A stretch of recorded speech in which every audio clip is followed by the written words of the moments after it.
Assalamualaikum warahmatullahi wabarakatuh. Bagaimana kabarnya anak-anak? Tetap semangat ya, dan tetap sehat dengan menerapkan protokol kesehatan 3M, memakai masker, mencuci tangan dengan sabun, dan menjaga jarak. Baik, kita mulai ya pembelajarannya. Tapi sebelum itu kita membaca doa dulu.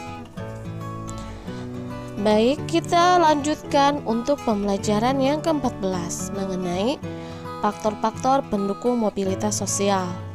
Jika kemarin kita sudah membahas mengenai faktor struktural, faktor individu, dan faktor sosial, sekarang faktor pendukung yang keempat, yakni faktor ekonomi. Keadaan ekonomi dapat menjadi pendorong terjadinya mobilitas sosial. Keadaan ekonomi yang baik memudahkan individu dan kelompok melakukan mobilitas sosial. Kalian lihat, masyarakat yang mudah melakukan mobilitas sosial adalah masyarakat dengan kondisi ekonomi yang baik. Mereka mudah memperoleh modal, pendidikan, dan kesempatan lainnya. Tentu berbeda dengan masyarakat yang mengalami kesulitan ekonomi atau bahkan kesulitan memenuhi kebutuhan dasarnya. Maka masyarakat yang mengalami kesulitan memenuhi kebutuhan dasar, prioritas utamanya adalah memenuhi kebutuhan primer. Yang kelima adalah faktor politik.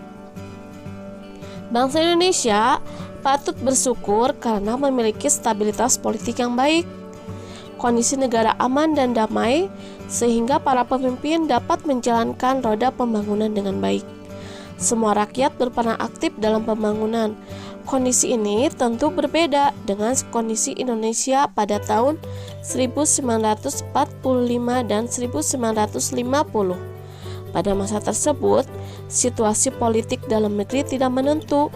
Belanda masih berusaha menguasai Indonesia sehingga memilih perang baru.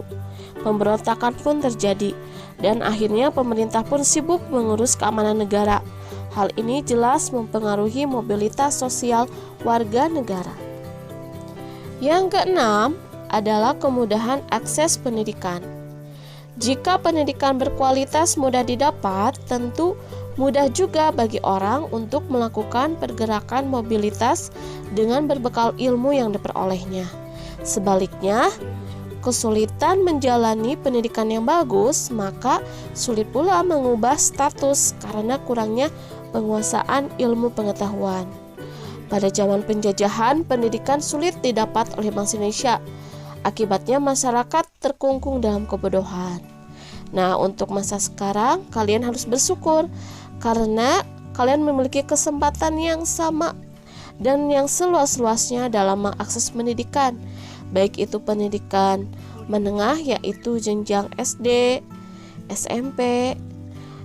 Maka negara membebaskan biaya dasar pendidikannya. Adapun untuk perguruan tinggi, kalian bisa mengaksesnya dengan melalui program beasiswa.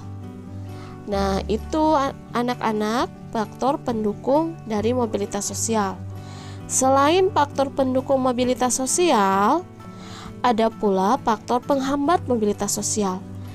Yang pertama, kemiskinan.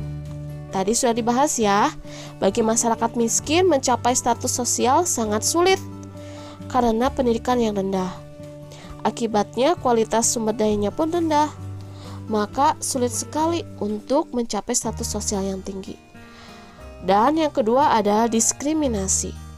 Diskriminasi menghambat mobilitas sosial karena perbedaan perlakuan akibat suku, ras, dan golongan. Pada masa penjajahan terjadi diskriminasi pemerintah Hindia Belanda terhadap masyarakat keturunan Eropa dan masyarakat Indonesia. Dalam memperoleh pendidikan, masyarakat Indonesia disediakan sekolah yang kualitasnya berbeda dengan sekolah-sekolah untuk orang Eropa. Hal ini tentu mempersulit mobilitas sosial rakyat Indonesia. Nah, anak-anak, jadi kesimpulannya bahwa faktor pendukung mobilitas sosial itu ada 6, yakni faktor struktural, 2 faktor individu, 3 faktor sosial, 4 faktor ekonomi, 5 faktor politik. Dan keenam, kemudahan akses pendidikan. Sebaliknya, faktor penghambat mobilitas sosial ada dua. Yang pertama kemiskinan, yang kedua diskriminasi. Nah anak-anak, demikian pembelajaran ke-14 kali ini. Kita bertemu lagi di pembelajaran yang selanjutnya. Ingat, tetap jaga kesehatan ya. Dan adapun tugas yang akan Ibu berikan, kalian tulislah sebuah kisah inspirasi mengenai orang-orang sukses, baik itu bisa berasal dari dalam negeri maupun dari luar negeri. Sekian pembelajaran dari Ibu. Mohon maaf bila ada kesalahan. Wabillahi taufiq wal hidayah. Wassalamualaikum warahmatullahi wabarakatuh.